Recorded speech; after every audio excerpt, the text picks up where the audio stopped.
encore une fois dans le ciel de l'agglomération orléanaise mercredi matin, même si le soleil devrait montrer le bout de son nez. Côté température, il fait froid pour la saison avec un tout petit 12 degrés pour tout le monde. Bonjour à tous, bienvenue sur le plateau de H2O.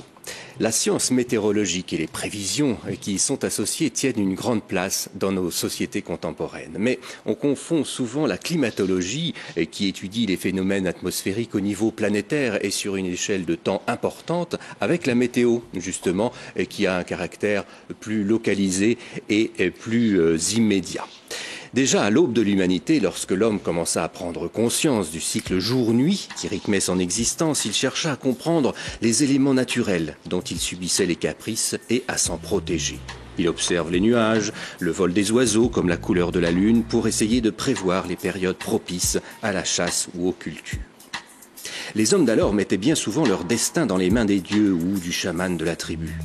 On composa ensuite les dictons, pittoresques, mais à la fiabilité douteuse.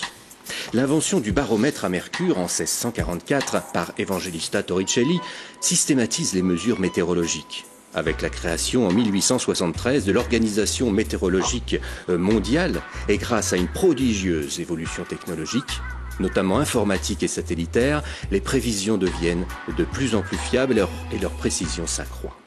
Car les conditions météo, le temps qu'il fait en somme, pluie, neige, sécheresse ou tempête, conditionnent notre vie sur Terre, qu'il s'agisse des risques d'inondation, du trafic aérien, des alertes cycloniques ou simplement de notre confort personnel. Bonjour Jean-Paul Ferron, vous êtes notre invité aujourd'hui, chef de la station Météo France à la base aérienne de Brissy, donc à la base aérienne militaire, à une vingtaine de kilomètres d'Orléans. Alors donc vous êtes depuis 36 ans à la base de Brissy et puis vous m'avez confié en préparant cette émission que vous n'avez pas vraiment vu de changement très précis dans le changement climatique actuel. Alors ça, effectivement, depuis 36 ans, je suis en poste sur la base aérienne de Brissy, où il y a le site météorologique avec un pack instruments. Et de par mon expérience propre, je pense pouvoir affirmer avec certaines certitudes qu'il n'y a pas trop de changements, qu'il y a peu de changements des saisons. Au niveau local. Et vous disposez en plus de 4 siècles environ d'archives sur lesquelles vous appuyez. Oui, c'est assez remarquable. On a même des archives seulement qui remontent à des temps plus anciens. J'ai remarqué quand même que, maintenant, sur une période de 3 à 4 siècles, des catastrophes, des changements de saison, des hivers absolument doux ou des étés pluvieux, qui ont entraîné des périodes de disette, ont toujours existé. Donc, je crois qu'il faut dédramatiser un petit peu, même si on parle beaucoup en ce moment des changements climatiques. Donc, il faut rester quand même, je crois que Dame Nature reste maîtresse d'elle-même. Je suis très optimiste là-dessus. L'actualité apporte quotidiennement son lot de catastrophes naturelles, de cyclones, de tempêtes. Alors, il y en a plus qu'avant ou non ? On sait mieux maintenant, grâce aux informations médiatiques et surtout à la technologie de la science météorologique, par les satellites stationnaires. Donc on en reçoit des images. On est en information, plus au courant des catastrophes. De ce qui se passe qu'avant. Ces catastrophes naturelles ont toujours existé. Alors on voit en ce moment à l'écran le cyclone Frances, et précisément c'est un des phénomènes naturels qui est assez extraordinaire. Comment ça se forme un cyclone ? Alors un cyclone, d'abord il y a plusieurs formes de sorties. Il y a des ouragans, des typhons.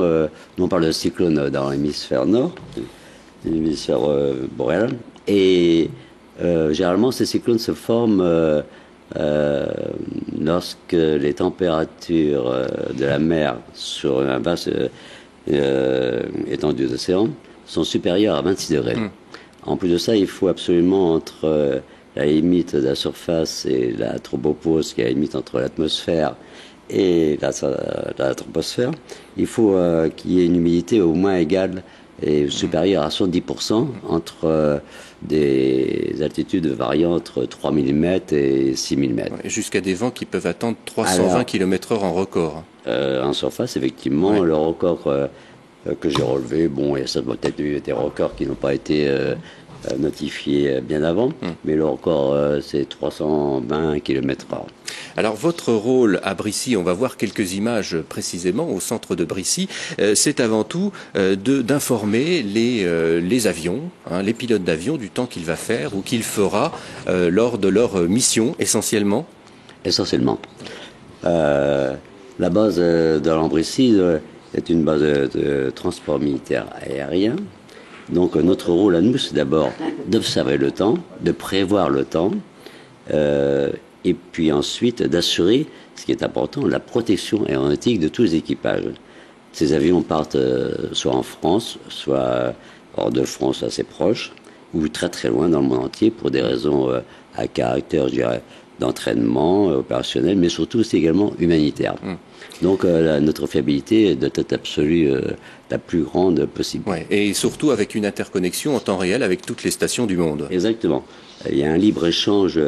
L'observation se fait par envoi de messages et des prévisions également pour chaque station dans le monde entier. Il y a un libre-échange absolument entre tous les pays.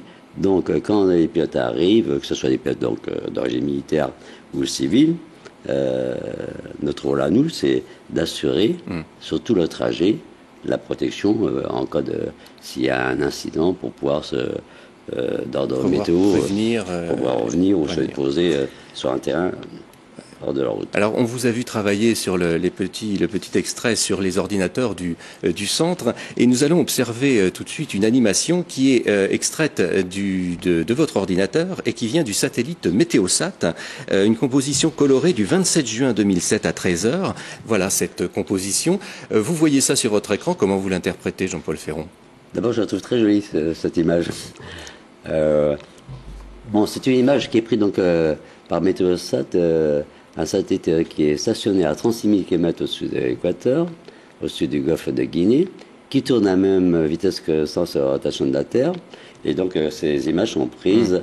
Donc, ce qu'on voit sur l'image actuellement sur l'écran, ce sont des images qui donnent la vision des nuages ou des zones où il n'y a pas de nuages. Et donc les couleurs nous permettent de déterminer par le dessus de ces nuages les températures. Et en les températures, on connaît l'altitude des nuages. Des formations des nuages élevés, moyens ou dans les basses couches. Alors en préparant cette émission, vous me parliez des microclimats en région centre. Donc on a le climat Beauceron, le climat Sologno, tout ça c'est bien divisé avec une barrière sur la Loire, on peut schématiser? Alors j'ai un tempérament très ligérien. Effectivement, j'ai remarqué... d'abord, tout le monde est amoureux de la Loire, ce beau fleuve. Alors entre la Sologne, la Loire, donc qui est dans son parcours septentrional en France, Orléans se trouvant entre le nord et le sud, entre l'est et l'ouest. Donc on a un climat d'or d'une part qui est océanique, plus ou moins altéré de climat semi-continental, donc des vents d'ouest ou des vents d'est. Et la Loire est effectivement fait comme l'objet d'une barrière climatique qui est notable. Pour cause, la principale cause est due certainement d'une part donc à ce fleuve qui est assez large. Les températures, un exemple, les températures minimales en hiver en Sologne sont nettement inférieures à celles qu'il peut y avoir en Beauce, et inversement pour les températures maximales, elles sont supérieures en Sologne qu'en Beauce.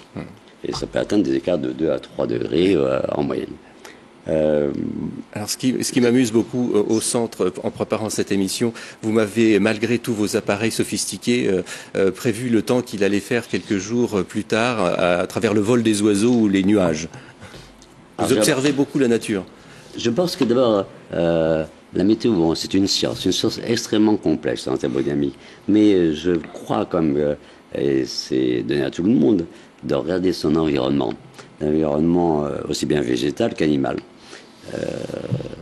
Par exemple, je prends un exemple très très concret. J'ai remarqué en hiver, lorsqu'on a une période de temps frais, et quand il y a une dépression qui arrive par le sud de la golfe de Gênes et qui remonte le long de la vallée du Rhône, si on voit arriver des corbeaux, je rappelle des choucas en quantité, il m'est arrivé de faire des prévisions. On peut être pratiquement assuré, je ne dis pas à 100%, mais d'avoir une forte probabilité d'un temps à neige. Ça m'est arrivé plusieurs fois. Inversement, lorsqu'on est en période de froid et qu'on voit arriver des mouettes par l'ouest, donc ce sont des mouettes qui arrivent par un vent d'ouest, donc vent océanique, il y a un radoucissement du temps. Donc on peut prévoir d'appui et un réchauffement. Regardons à présent, si vous le voulez bien, 2 cartes fournies par Météo France. Elles représentent les prévisions de précipitations selon le scénario arpège pour l'horizon 2050-2070. Donc la première carte indique les précipitations moyennes en été dans les années de référence, 1960. On situe Orléans, donc pour l'instant 1,6 et 2 mm par jour. Et progressivement, vous le voyez, tout l'ouest de la France tombe en dessous de 1,2 mm et Orléans se situe entre 1,2 et 1,6 mm d'eau en été, ce qui fait peu. Et enfin, pour terminer, 2 idées de lecture. Le premier, si vous voulez vous en savoir plus sur les enjeux de la climatologie et de la météorologie, climat d'hier à demain, Sylvie Joussaume aux éditions CNRS-CEA. Et puis, si vous voulez vous amuser précisément avec les dictons des bêtes, des plantes et des saisons, eh bien, vous pouvez lire le livre de Jean-Marc Vatelet aux éditions Belin. Dictons des bêtes, des plantes et des saisons. Merci Jean-Paul Ferron de votre présence sur ce plateau et merci aussi de regarder le ciel et de capter ces signes. Merci à tous d'avoir suivi ce numéro de H2O. On se retrouve dans 15 jours et vous aussi n'oubliez pas de regarder le ciel et surtout soyez curieux.